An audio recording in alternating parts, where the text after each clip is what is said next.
नमस्कार, बहुत स्वागत आप सभी का। आप देख रहे हैं हकीकत क्या है। मैं हूं सौरभ शर्मा। प्रधानमंत्री नरेंद्र मोदी चीन जा रहे हैं, 2 दिन के लिए चीन जा रहे हैं और ये खबर आने के बाद पूरी दुनिया में तहलका सा मचा हुआ है।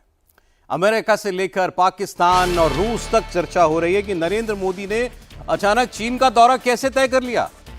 इससे जुड़ी एक बड़ी डेवलपमेंट अभी आई है। अमेरिका के राष्ट्रपति डोनाल्ड ट्रंप ने अभी भारत पर एडिशनल 25% टैरिफ वाले एग्जीक्यूटिव ऑर्डर पर साइन कर दिया है।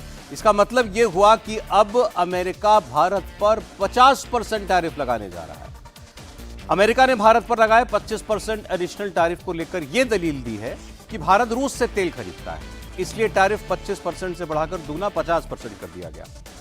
नरेंद्र मोदी ट्रंप के इस टैरिफ वाले फैसले का जवाब देने के लिए चीन जा रहे हैं। मोदी चीन जाएंगे तो शी जिनपिंग से मिलेंगे।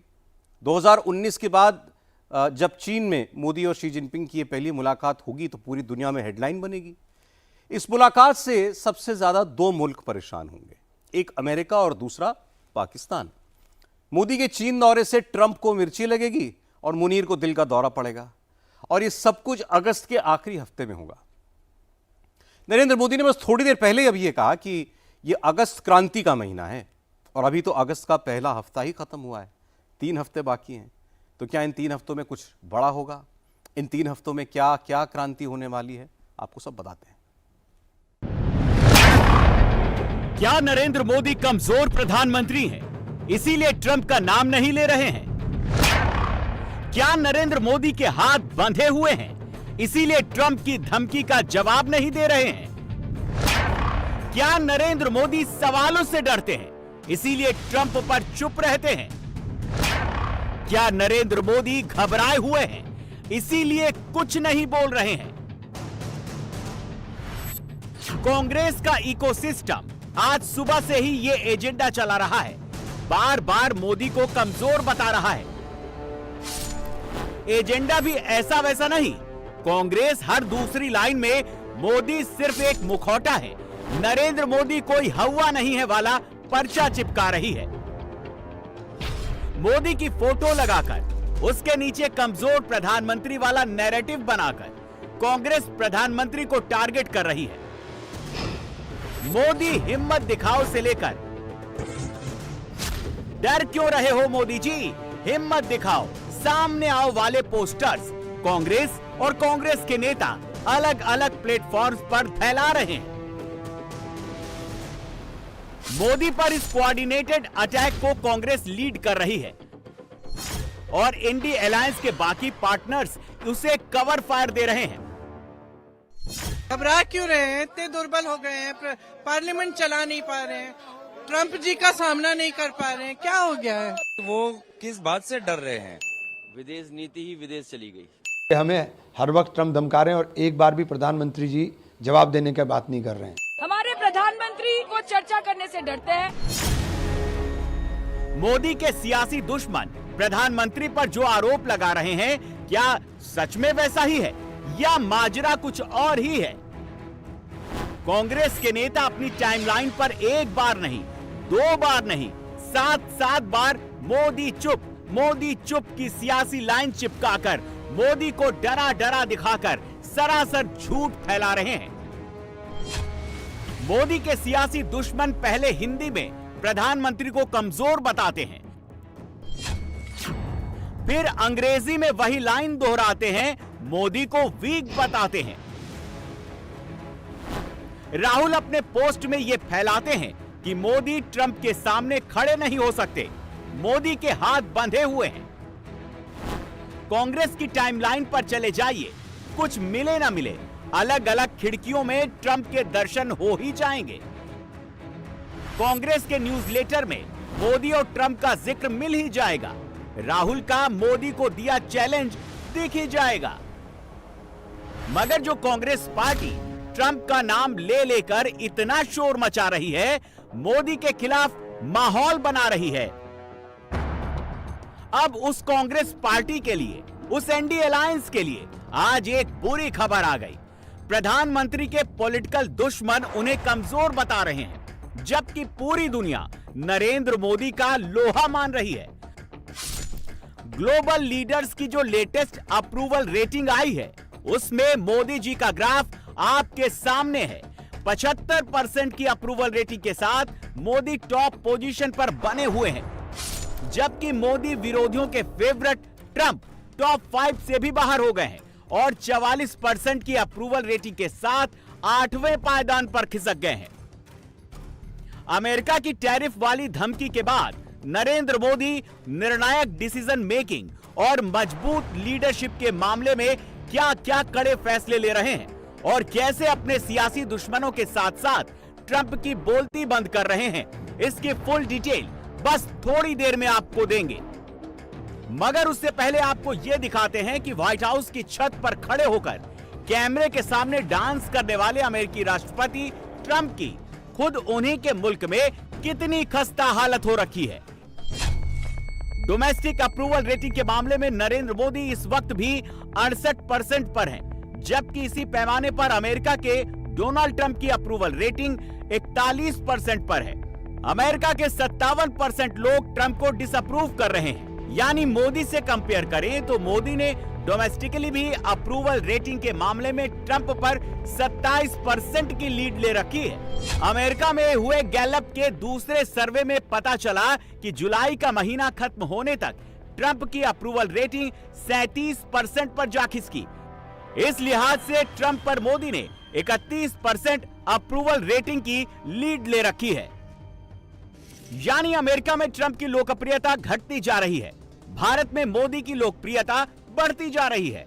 अलग अलग सर्वे के फिगर्स से यह बात शीशे की तरह साफ है। तो क्या इसलिए भी ट्रंप मोदी से भिड़ने की कोशिश में है? अमेरिका में ट्रंप हो या भारत में मोदी के सियासी दुश्मन हो, इन दोनों का इन दिनों एक ही काम है, सुबह उठो, सोशल मीडिया पर पोस्ट करो और मोदी के खिलाफ शोर मचाते रहो। ट्रंप ने पहले भारत की अर्थव्यवस्था को डेड इकोनॉमी कहा, रूस का जिक्र करके भारत पर अटैक किया और अब ट्रंप ने नई धमकी दे दी है, भारत पर 25% से ज्यादा टैरिफ बढ़ाने की चेतावनी दे दी है। ट्रंप ये धमकी सिर्फ इस बिना पर दे रहे हैं कि भारत रूस से तेल खरीदता है, लेकिन खुद अमेरिका रूस से यूरेनियम, केमिकल्स और फर्टिलाइजर्स इंपोर्ट करता है। और जब प्रेस कॉन्फ्रेंस में ट्रंप से यह सवाल पूछा जाता है तो वो don't know anything about it कह के मामले से पल्ला झाड़ लेते हैं। President, India says that the U.S. imports Russian uranium, chemicals, fertilizers, while criticizing their energy imports. Your response to that, sir? I don't know anything about it. I'd have to check, but we'll get back to you on that. Yeah, please. Modi सरकार खुल्लम खुल्ला publicly Trump की धमकी को expose कर चुकी है। भारत के विदेश मंत्रालय ने प्रेस रिलीज जारी करके उसने भी ट्रंप के दावों की पोल खोल कर रख दी। अपनी पोल खुलती देख ट्रंप खुद जवाब देने से बचते नजर आ रहे हैं। लेकिन दूसरी तरफ हिंदुस्तान का विपक्ष है जो अभी भी ट्रंप ट्रंप ट्रंप वाला टेप ही बजाए चले जा रहा है। नरेंद्र मोदी डरता है इस तरह का पोस्टर कांग्रेस का इकोसिस्टम बनाए जा रहा है। कांग्रेस की टाइमलाइन पर क्या क्या नहीं लिखा जा रहा, मोदी में कोई दम नहीं है से लेकर भारत के प्रधानमंत्री को कमजोर बताने वाले पोस्टर तक राहुल और उनकी पार्टी अब खोलकर ट्रंप के पीछे छिपकर मोदी को टारगेट कर रही है। लेकिन इस बीच मोदी क्या कर रहे हैं? मोदी न तो ट्रंप की गीदड़ भभकी से डर रहे हैं और न ही भारत के विपक्ष की तरफ से फैलाए जा रहे झूठ को भाव दे रहे हैं। मोदी अब बड़े और कड़े फैसले ले रहे हैं, ट्रंप को उसी की भाषा में जवाब देने वाले प्लान पर काम कर रहे हैं और मोदी ने इसकी शुरुआत कर दी है। विकसित भारत के लिए महत्वपूर्ण निर्णय होंगे। आने वाले दशकों में यहीं से राष्ट्र की दिशा तय होगी। मैं हर काम के बाद भी कुछ न कुछ नया ही सोचता रहता। हम नए भवनों में ज्यादा एफिशिएंसी के साथ हमारी एफिशिएंसी बढ़ा करके जितना ज्यादा हम देश को दे सकते हैं उस मिजाज से इस नए भवन में हम वो काम करके दिखाएंगे। इन्हीं भवनों से विकसित भारत का सपना साकार होगा। ये लक्ष्य हम सबके प्रयासों से ही पूरा होगा। हमें मिलकर भारत को दुनिया की तीसरी सबसे बड़ी इकोनॉमी बनाना है। हमें मिलकर मेक इन इंडिया और आत्मनिर्भर भारत की सक्सेस स्टोरी लिखनी है। हम भारत की ताकत को बढ़ाने के लिए क्या कुछ कर सकते हैं, ये भी हमारे जीवन का ध्येय होना चाहिए। ट्रंप की धमकी के बीच मोदी ने बड़ा फैसला ले लिया है। 31 अगस्त को प्रधानमंत्री मोदी एससीओ समिट के लिए चीन जा सकते हैं। 2019 के बाद यह पहला मौका होगा जब मोदी चीन में कोई समिट अटेंड करेंगे। मोदी के इस फैसले को सीधे सीधे ट्रंप को दी गई चुनौती के तौर पर देखा जा रहा है और इसकी गूंज पाकिस्तान में भी सुनाई देने लगी है। सोचिए, मोदी की कूटनीतिक पावर की गूंज, ट्रंप की टैरिफ वाली धमकी के खिलाफ मोदी के टफ स्टैंड की गूंज पाकिस्तान जैसे दुश्मन देश में भी सुनाई दे रही है। लेकिन हिंदुस्तान में मोदी के सियासी दुश्मन क्या कर रहे हैं?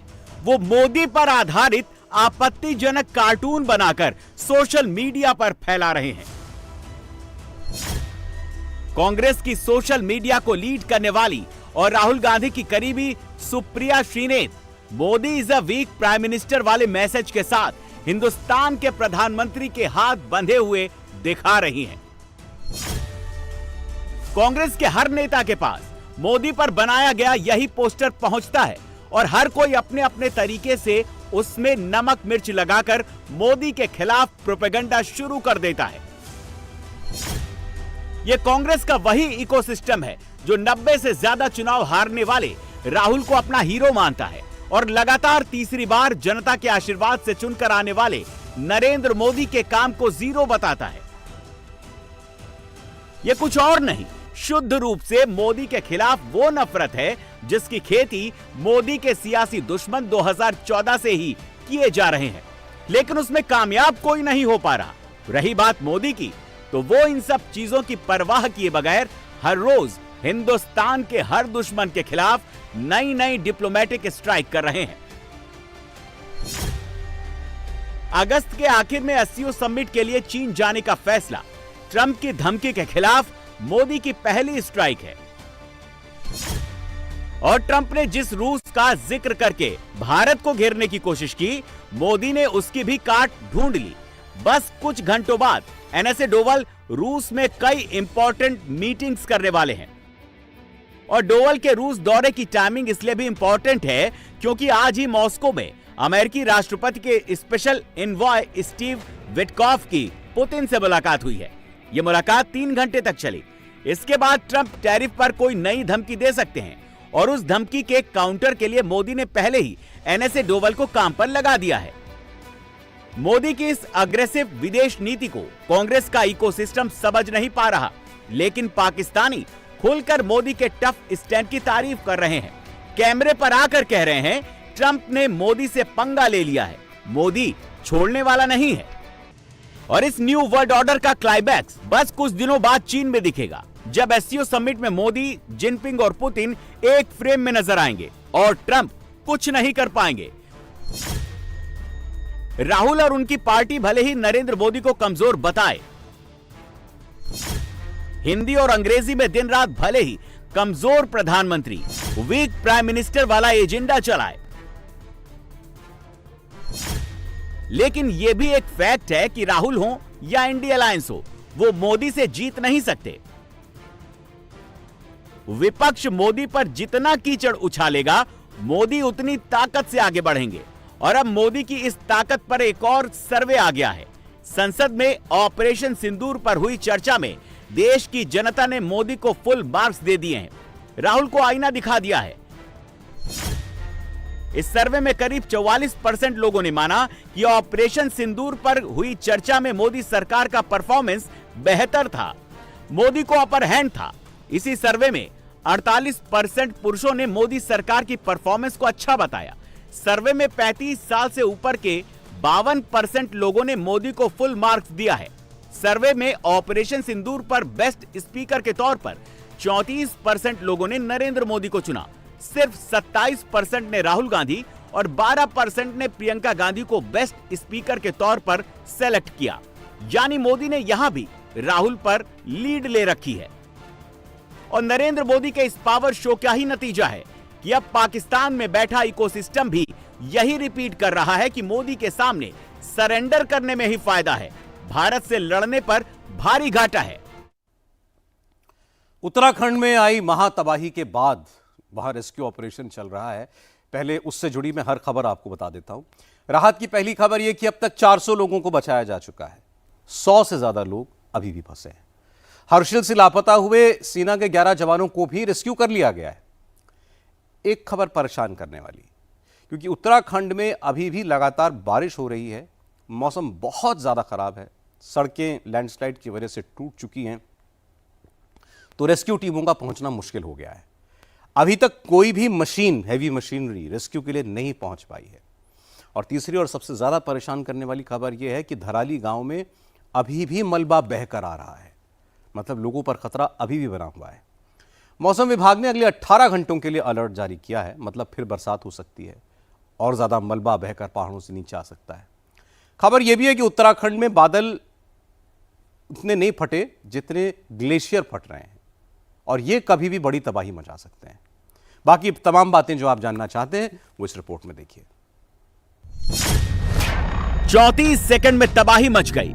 धरती में बादल फटने की मिस्ट्री क्या है?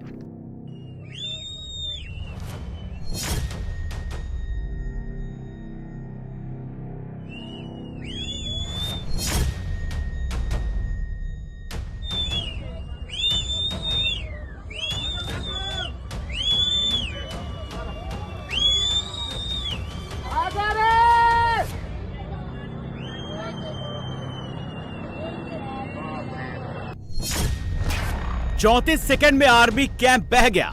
हर्षिल में आखिर क्या हुआ?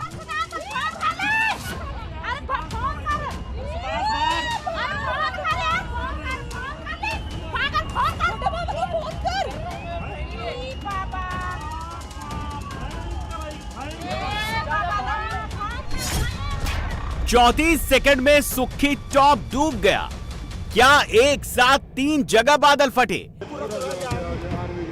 अरे भाई आर्मी वाले नहीं यार, नहीं यार, अरे भगवान भाई, वो लोग तो बह गए भाई। वो तो गाड़ी आएगा। सुखी टॉप से हर्षिल की एयर डिस्टेंस 3 किलोमीटर की है। हर्षिल से धरती की दूरी 2 किलोमीटर है। सोचिए, कुछ मिनट लगे और 5 किलोमीटर एरिया में तबाही मच गई। तबाही हिमाचल में भी खूब मची है। किन्नौर के तनलिंग में सैलाब आया तो लोगों की चीखें निकल गईं। पीछे भागो।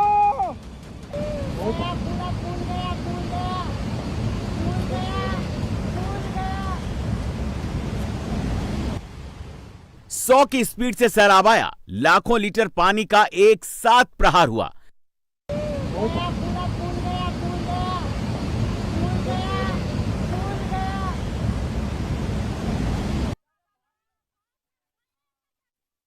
धराली गांव बह गया, आर्मी कैंप बह गया, सुखी टॉप पर सैलाब आ गया। आखिर ऐसा क्या हुआ? धराली में 360 मिलियन घन मीटर मलबा जमीन पर आ गिरा। मकान, होटल सब दब गए। ऐसा क्या हुआ? छोटे बाबू,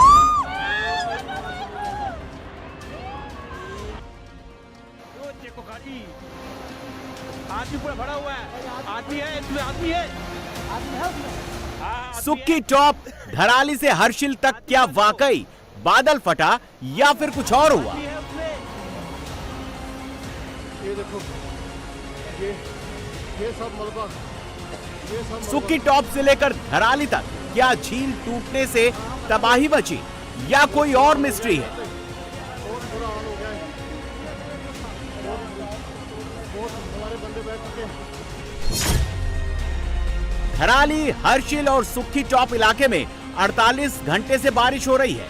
4 अगस्त की रात और 5 अगस्त की सुबह तीनों इलाकों में 10 मिलीमीटर से लेकर 34 मिलीमीटर तक बारिश दर्ज की गई, जबकि बादल फटने का मतलब है 1 घंटे में 100 mm से ज्यादा बारिश।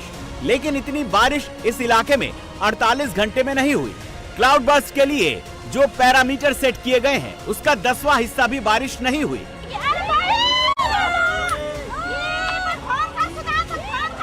बादल जब भी फटता है तो पहले कम स्पीड से पानी आता है, इसके बाद तेजी से पानी आता है और फिर स्पीड डाउन हो जाती है।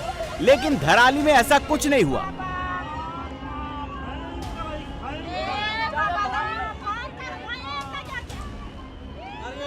सवाल ये है, न ज्यादा बारिश हुई, न पहले कम रफ्तार से पानी आया, तो अचानक फ्लैश फ्लड कहां से आए? बादल कैसे फटा? इतनी तबाही क्यों मची?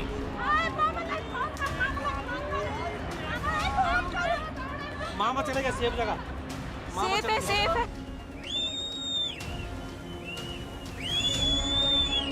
धराली में इतना बड़ा सैलाब कहां से आया? किसी को भागने तक का मौका नहीं मिला।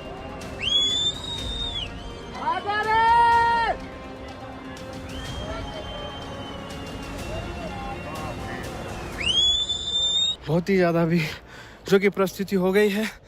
ये समझने के लिए आपको पहले धराली की जियोग्राफी समझनी होगी। खीर गंगा नाम की जिस नदी में तबाही का सैलाब बहकर आया उसे समझना होगा।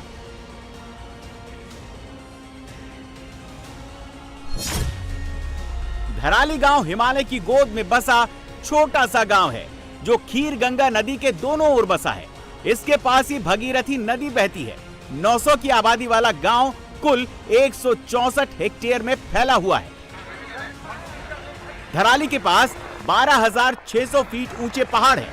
12,600 फीट की ऊंचाई से तेज धार से पानी बहता हुआ आया और सिर्फ 34 सेकंड में पूरा गांव तबाह हो गया। मकान, होटल, बाजार सब मलबे में समा गए। धराली त्रासदी को लेकर कुछ लोग बादल फटने की बात कह रहे हैं, लेकिन कुछ एक्सपर्ट्स को नहीं लग रहा कि यहाँ बादल फटा होगा। कुछ लोग इस त्रासदी के पीछे दूसरी थ्योरीज दे रहे हैं। वो थ्योरी क्या है समझ लीजिए।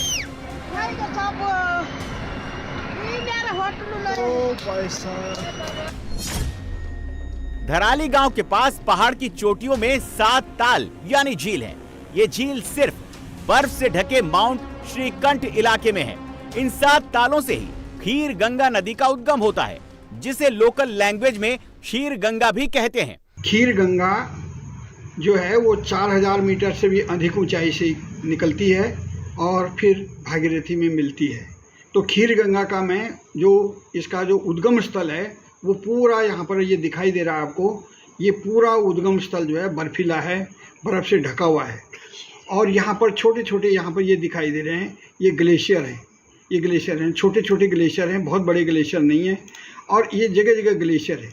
अब इन ग्लेशियर के बीच बीच में मोरेनिक मटेरियल है और इन मोरेनिक मटेरियल के बीच बीच में कहीं कहीं पर छोटी छोटी जो है ताल बने हुए हैं। ये मैं दिखाऊंगा आपको। जैसे कई जगह आप देखेंगे इसमें ताल बने हुए हैं। इस एरिया के अंदर बहुत सारे ताल हैं। ये ब्लू ब्लैक स्पॉट जो आप दिखाई दे रहे हैं ये ताल हैं। पहाड़ी इलाके में सप्तताल के अलावा कई दूसरी छोटी बड़ी झीलें हैं। ग्लेशियर पिघलने से जो पानी आता है वो इन झीलों में भर जाता है। गूगल अर्थ पर जब आप देखेंगे तो बर्फ के बीच काले निशान दिखाई देंगे। ये काले निशान ही वो झील हैं जिनसे खीर गंगा नदी निकलती है। ये झीलें हमेशा पानी से लबालब रहती हैं। एक्सपर्ट्स का मानना है कि तबाही के पीछे कई बड़े कारण हो सकते हैं। पहला कारण, पहाड़ी इलाके में ज्यादा बारिश की वजह से झील ओवरफ्लो हो।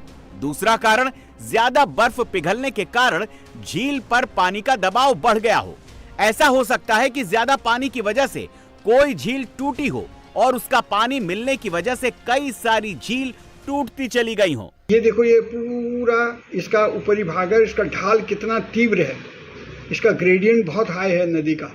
अब मेरे को ऐसा लगता है कि इस एरिया में कोई छोटा मोटा ताल, बर्फ़ पिघलने के साथ साथ बारिश भी हुई, उसमें और दोनों चीज़ें एक्युमुलेट हुई, उसके कारण एक ताल भरे और कोई ताल टूट गया, छोटा सा पौंड कहिए या जो भी ग्लेशियर पौंड कहिए, टूट गया।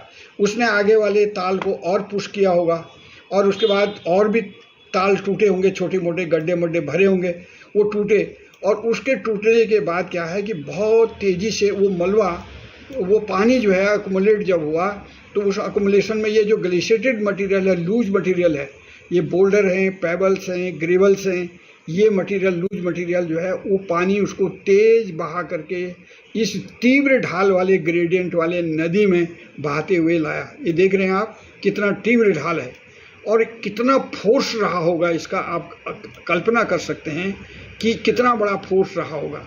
और रास्तों में और भी मटेरियल इसमें और ज्वाइन होता चला गया, ये बढ़ते चले गए और इतनी तेज़ी से ये पानी ऊपर से मलबे के साथ आया और आ करके ये धीरे धीरे, ये देखिए आप यहाँ पर, ये है आपका धराली गांव, धराली एरिया बसा हुआ। अब आप देखते हैं कि यहाँ से ये आया और यहाँ पर इतना तेज़ी से राक्षस की तरह ये मटेरियल आया है, काला पानी, बिल्कुल बोल्डर्स, पेबल्स, ग्रेवल्स को लेते हुए बहुत तेज़ी से इसने फोर्स मारा है इस जगह पर। एक्सपर्ट्स का मानना है कि ऐसा भी हो सकता है कि पहाड़ पर अस्थायी झील बन गई हो, उसके टूटने की वजह से धराली में सैलाब आया हो।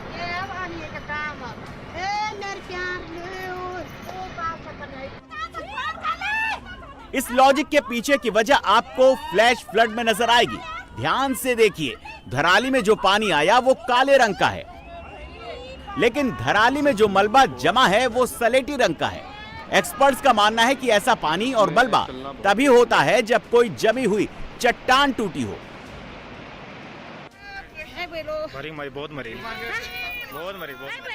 एक्सपर्ट्स का मानना है कि तेज ढलान पर जब पानी बहा हो तो अपने साथ चट्टान और मलबा भी साथ ले आया। जैसे जैसे ढलान बढ़ती गई, पानी की रफ्तार तबाही मचाने वाली होती गई।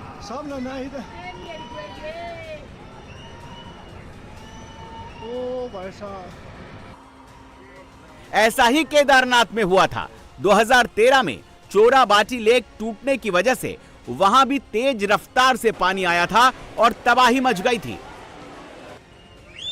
धराली गांव में 43 किलोमीटर प्रति घंटे की रफ्तार से पानी आया और तबाही मचा गया। कुछ एक्सपर्ट्स का मानना है कि जब कोई ग्लेशियर टूटकर अस्थायी लेक पर गिरता है, किसी नेचुरल डैम पर गिरता है, तो उसे तोड़ देता है और तबाही की तस्वीरें ऐसी ही होती हैं।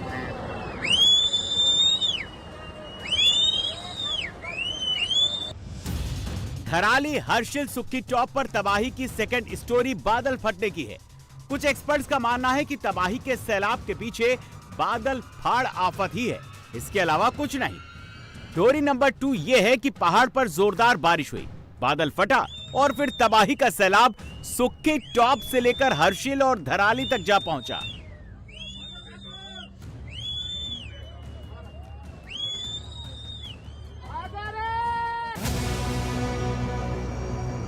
धराली में तो इस सैलाब ने ऐसी तबाही मचाई है कि पूरा का पूरा गांव ही समतल मैदान बन गया। क्लाउड बर्स्ट क्या होता है, बादल फटकर कैसे तबाही मचाते हैं, समझ लीजिए। असल में बादल फटने जैसी कोई घटना नहीं होती। छोटे इलाकों में जब कम समय में बहुत ज्यादा बारिश होती है तो उसे क्लाउड बर्स्ट कहते हैं। इसके लिए कुछ पैरामीटर्स डिसाइड किए गए हैं। 20 से 30 वर्ग किलोमीटर के इलाके में 100 mm प्रति घंटा यानी एक घंटे में 10 सेंटीमीटर या इससे भी ज्यादा बारिश हो तो उसे क्लाउड बर्स्ट माना जाता है। आसान भाषा में समझे तो 1 वर्ग किलोमीटर एरिया में जब 10 करोड़ लीटर से ज्यादा पानी सिर्फ एक घंटे में बरस जाए, 30 वर्ग किलोमीटर एरिया में जब 300 करोड़ लीटर पानी एक घंटे में बरस जाए तो उसे बादल फटना माना जाता है। कई बार तो इतना पानी चंद मिनटों में ही बरस जाता है। बादल फटता नहीं, सिर्फ तेज बारिश होती है और ऐसा लगता है कि करोड़ों लीटर पानी से भरी कोई पॉलिथीन आसमान में फट गई हो। ऐसा नहीं है कि कोई बैलून या गुब्बारे टाइप कोई चीज है बादल जो जिसमें अगर बीच में से उसमें चीरा लग गया और वो पानी गिर गया, ऐसा नहीं होता। जब जो नॉर्मल बादल होता है उसमें जो बारिश होती है, लगातार जो मूसलाधार बारिश होती है, उसको बादल फटना कहते हैं। यानी एक तरह से एक टर्मिनोलॉजी बना दी है कि अगर 100 मिलीमीटर या उससे ज्यादा की बारिश 1 घंटे में हो जाती है तो उसको बादल फटना कहते हैं। सोचिए 300 करोड़ लीटर पानी का मतलब क्या होता है। अंदाजा लगाइए, एक साथ 300 करोड़ लीटर पानी आसमान से गिरता है तो क्या होता है। 300 करोड़ लीटर पानी का मतलब है 800 MGD पानी। दिल्ली की आबादी 3 करोड़ से ज्यादा है और दिल्ली में पानी की खपत 900 MGD है। यानी कुछ इलाके में इतना पानी बरस जाए कि एक दिन पूरे दिल्ली को पानी मिल जाए, उसे बादल फटना कहते हैं। 30 वर्ग किलोमीटर एरिया में 300 करोड़ लीटर पानी गिरता है तो तबाही मच जाती है। लेकिन उत्तरकाशी में जहां त्रासदी आई उसका एरिया बहुत कम है, इसीलिए बादल फटने की घटनाओं को उत्तरकाशी के एंगल से समझिए। उत्तरकाशी में धराली, सुखीटॉप, हर्षिल यानी 3 जगहों पर एक साथ बादल फटे हैं। इन 3 इलाकों के बीच एरियल डिस्टेंस सिर्फ 5 किलोमीटर का है। सोचिए 5 किलोमीटर एरिया में 3 जगह अगर बादल फट जाएं, यानी 900 करोड़ लीटर एक साथ पानी गिर जाए तो क्या हो जाए। अगर 3 जगह बादल फटने की घटनाओं को कॉमन काउंट करें तो समझ लीजिए कि 5 किलोमीटर में ही 300 करोड़ लीटर पानी बरसा होगा।